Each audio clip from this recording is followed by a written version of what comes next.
Ang reckoning po natin, January 12, which is the start of the election period. So lahat po ng insidente na nangyari before January 12 ay hindi po siya papasok as suspected IRI dahil hindi pa po nagsisimula ang ating election period, which is one of the parameters for a particular incident na makonsidered po na IRI. Hindi aabot sa 29 ang nangyaring karahasan na may kaugnayan sa halalan simula noong January 12 election period. Ayon kay Philippine National Police spokesperson at Police Regional Office 3 Director, Police Brigadier General Jean Fajardo, ang naturang bilang ng nangyaring karahasan ay naitala simula Oktubre pa ng 2024 kasabay ng filing ng Certificate of Candidacy.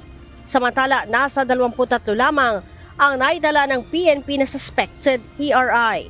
8 sa naturang bilang ang kumpirmadong may kinalaman sa halalan, kabilang ang isa mula sa Region 1, 2 mula sa Region 6, tig-isa rin mula sa Region 9 at Region 12 at 3 naman ang naitala mula sa farm. Nag-usap po kami ni Attorney Laudienco po and he knows na we will be releasing the correct figure po today po.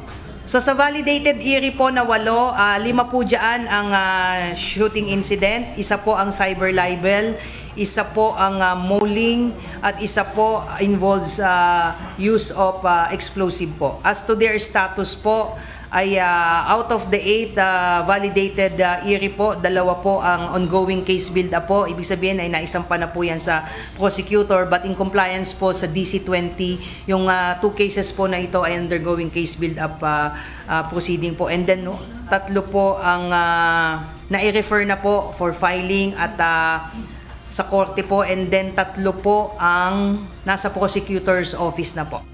Sinabi pa ni Brigadier General Fajardo na 4 ang naitalang napatay mula sa 8 validated election-related incidents habang 4 din ang nasugatan. Kabilang sa mga biktima ay incumbent local officials at iba naman ay tumatakbo sa iba't ibang posisyon para sa nalalapit na halalan. Ang kategory po ng mga personalities involved before it can be considered as election-related incident kapag ka ang involved po either victim or suspect ay COMELEC officer, ito po ay kandidato, ito po ay kanilang immediate family or supporters po. At nangyari po yan during election period po. Ang suspected election-related incidents naman ay nasa 6 na patuloy na sumasa ilalim sa validation, habang 9 na ang beripikadong non-election-related incidents.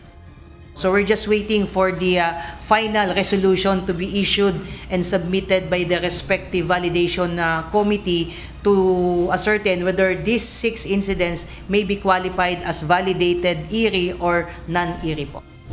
Nauna nang sinabi ng COMELEC na wala pa silang nakikitang rason para isailalim sa kanilang kontrol ang ilang lugar sa kabila ng mga nangyayaring karahasan habang papalapit ang halalan.